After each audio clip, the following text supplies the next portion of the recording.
Go. Hey guys, welcome to my channel today, and today we're gonna start off with the new stat system we have here in Jujutsu Infinite. And it's a very big change. When I came into this game after the update, I was confused as to what was going on, what build should I do, what works, what doesn't, and I have the answers today. And today we're going to be going through a regular sorcerer build that you can use in ranked. This is a ranked build, and this specific build though with my moveset will be Sukuna's. So first off, with an explanation, well, a brief explanation of the stats.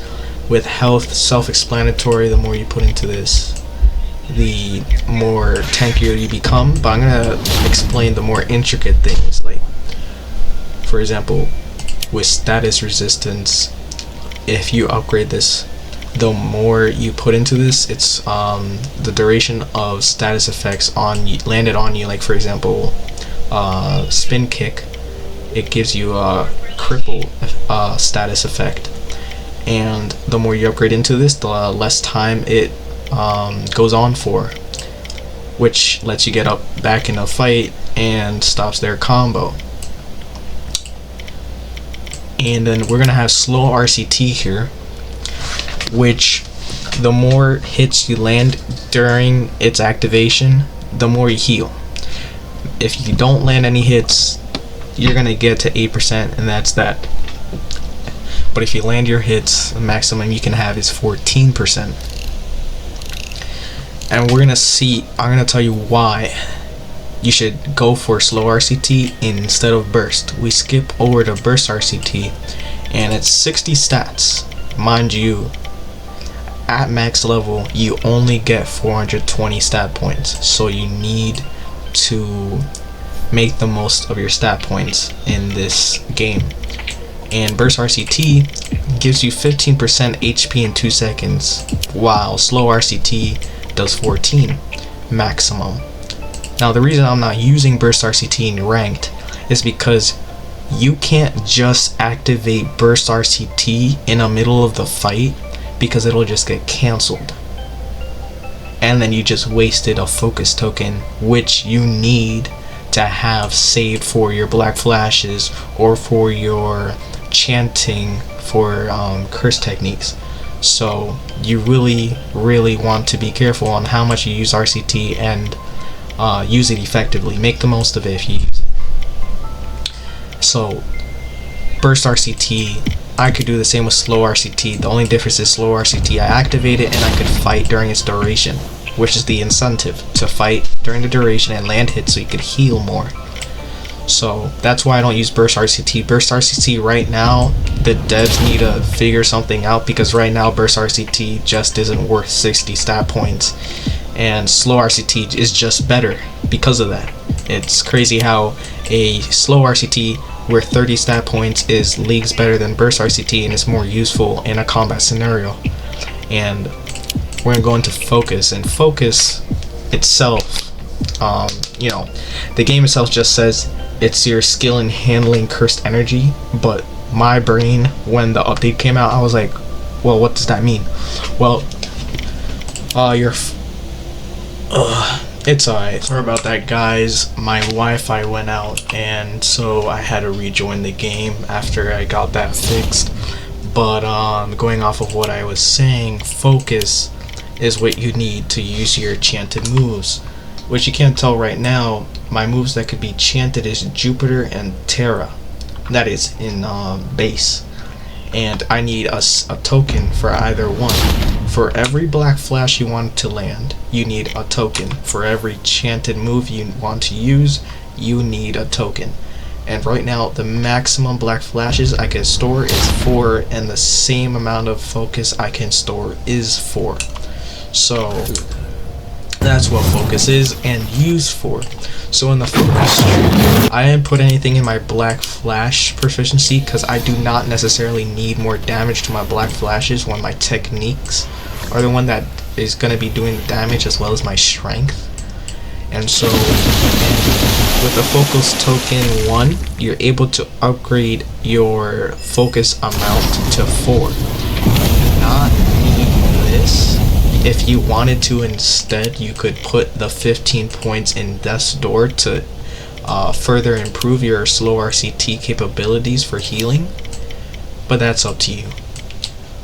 Vampiric Black Flash. For every Black Flash you land 1% of HP. However, I upgraded it further, and now I'm able to get a total of 3% of HP for every Black Flash. The amount of focus I have is 4.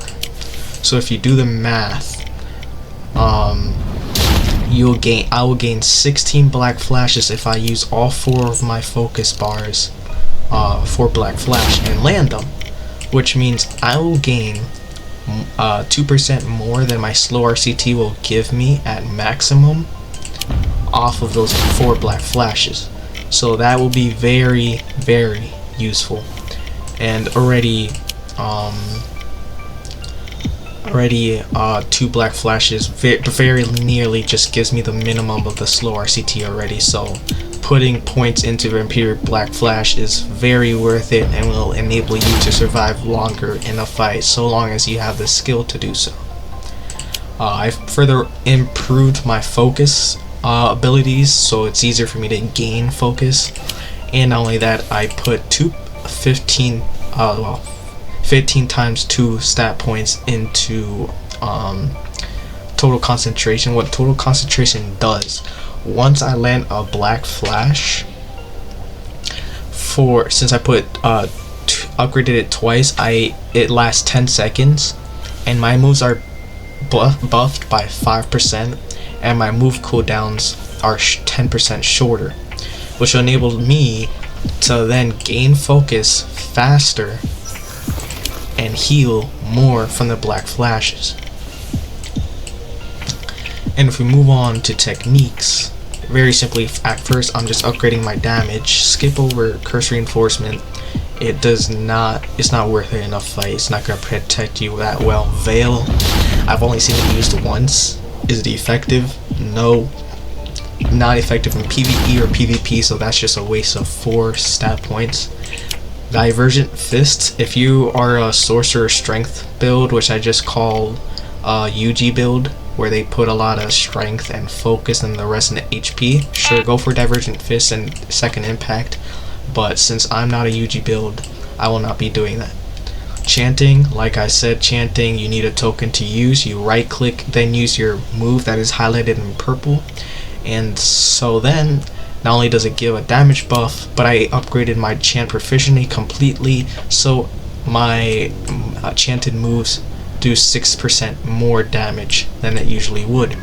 Then I increased the base damage of my techniques, and I did not get Barrier Mastery because it's not useful in a fight again for 30 seconds longer domain, and being able to use it stunned. It's not a good use of 60 stat points because again, you need to use your stat points effectively. And so the only way it's useful is if you are a Hikari build and you want to spam your domain. What it does is not only can you spam your domain because of just simply how the Hikari's curse technique works, but also it lasts 30 seconds longer. I don't think you need to spam your domain more than this, because with the 30 seconds longer duration, you're basically guaranteed to hit a jackpot landing your hits. If you don't, it just might be a you problem, to be honest. But we're gonna go into Hollow Wicker Basket, and some people may say I do not need Hollow Wicker Basket or Simple Domain because I'll just use my domain and Domain Clash. Here's the thing, this is a ranked build, and you have to know this is not only in this game but in life. There's always going to be someone better at you at something, you know, and you're not always going to win your domain clashes, so you're going to want a plan B, and that will be Hollow Wicker Basket. Do not get Simple Domain because while 5 stat points cheaper is not better always, and while it works in the same way, kind of, if someone takes you out of your Simple Domain, you're screwed. Hollow Wicker Basket, however, follows you around and surrounds you. With the exception, you cannot use your techniques. But so long as you have good strength and good weapons, you're fine by time. And if you get hit by a Sukuna domain, spam your Hollow Wicker Basket, and the split second that the animation's over, you'll activate it, and you're going to want to hold block. Reason for this is people that use Sukuna's domain tend to use Cursed Tendril or start a combo off as soon as the animation's over. And if you're not holding block, even if you have a Hollow Wicker Basket active, well, you're going to be stuck in the combo nonetheless, even if you're not hit by the sure hit effect of the domain. So you're going to want to hold block, find the opponent, and think about what's in your arsenal. Maybe you copy my moveset, who knows. But if you're not, I don't recommend you do, because everyone prefers a different playstyle. But whatever the scenario is, how are you going to close the distance between you and the opponent? How are you going to get there without getting blocked? How are you going to approach him without being hit or trapped? You know, once you're in someone's domain, you have to be very careful. You have to adapt to the situation. In general, you have to adapt to situations. The more you play ranked, the more you'll know what to do, because, well, the more you play ranked, the more situations you're exposed to, and so when things happen similarly, you already know what to do. And even if the smallest detail is changed, you adapt to that. And in the other day, it's who can adapt best, right? So as you're fighting, learn, okay, how does this player fight? What does he like to do? What is his moves? If you're aware of what moves he's using, how he plays and use them, you'll have an easier time figuring out, alright, he likes to run a lot and wait for me to attack him. I should feint and attack, get him to charge at me, I block him, and I start my combo. Of course, eventually he's gonna learn that and adapt to that, but you will have to adapt that to how he adapts. It's just a matter of adaptation, because, you know, in a fight, it's not stagnant whatsoever. You're not fighting an AI that comes at you the same way every time. You're fighting a player, a human player, that will use every way possible to try and get you stuck in a combo or get you in their domain. So you have to be very careful. You have to adapt to them faster. You have to think faster than they do, and be thinking more into the future than they are. Okay? And while I know this is just a Roblox game, that's just up to you, you know? I play this game for fun, but I make this video with the intention that if you want to be a really good ranked player and want to play effectively, well, then this video is for you. And I don't want you to go through the mess wondering what stat points should go where, what's useful, what's not, because I already did that work for you. So next we're going to go into strength, which, since you're just a regular sorcerer, you don't need much. First, I increased my strength to strength increase 2, but only partially. Reason for that, you know, most of my damage again is from my techniques, so I don't need much strength. I only put enough strength that if I use Hollow Wicker Basket, I could still do good damage and survive. And the only 2 moves I got for melee is triple kick, which is a good combo starter, and then spin kick, which will cripple your opponent and let you do more combos on top of them with them unable to move or do anything about it. And so you could triple kick into spin kick and then into your technique combos that you may be already pre-made. And so now we're going to go into my moves for Sukuna. Star Rage is an S tier cursed technique, which is versatility. It has combo starters, combo extenders, and combo enders. So it has a high versatility and very good damage. And soon it'll get a max technique and a domain, making it the best curse technique to have in your arsenal no matter what you're trying to play as. And so reason I use Star Rage for Sukuna build is because Sukuna is very strong with even just his melee, and Star Rage is very much melee based, very close range based, and it has a very big impact. So first we're going to start with Mars. I have Mars on my Z because if someone's holding block, which a lot of times people are just standing here holding their block, and at first when I played rank for the first time, you know, I did not know what to do. You use rush and they block it and they use their combos, or if you use tendril, it's cancelled by the block. However, what you're going to want to do is indirectly approach them with your dash, right? And then you're going to want to have your guard break move, or whatever it may be, and if they do not move, which it happens, it sounds dumb, but sometimes they just sit there thinking their block will block everything. Now, you move up to them, but pay attention so as not get hit yourself suddenly. Move up to them. I use my Mars, which guard breaks, and then from Mars I go into Mercury, which kicks them up, hits them twice, and I use Jupiter to hit them down into the ground, of which then I could jump up and use my Terra. And then I could go with my Cursed Tendril and, you know, go back to my Dismantle, a Vengeance Sword, which by the way is the best sword in the game. This is a long range that tracks the opponent. This one hits them, shadow appears behind them, you both stab him, then hit him away kind of a short distance. Then you could go into Rising Snow, which hits them up in the air and it hits them with a bunch of slashes, which by the way, Rising Snow is black flashable. Then I have my clean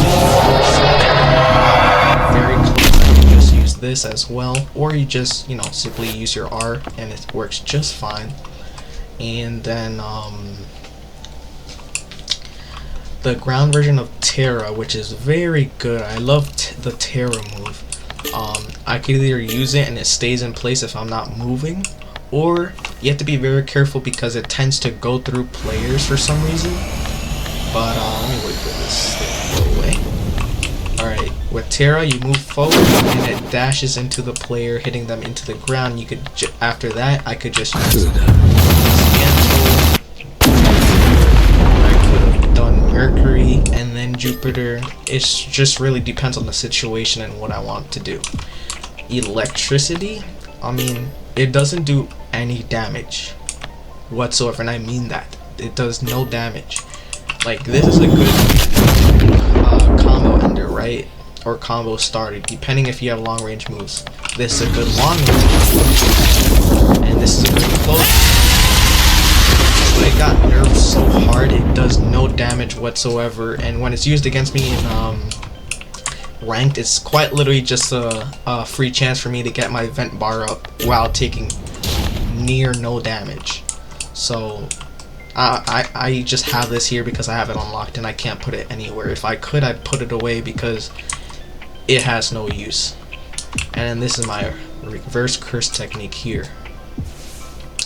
And well, that's it for today with the stat system and the Sukuna build. But in the next video, we're going to be playing ranked with this build, and I'll be giving commentary on what I'm doing, why I'm doing it, what the enemy player's doing, and at the end I can give a rundown.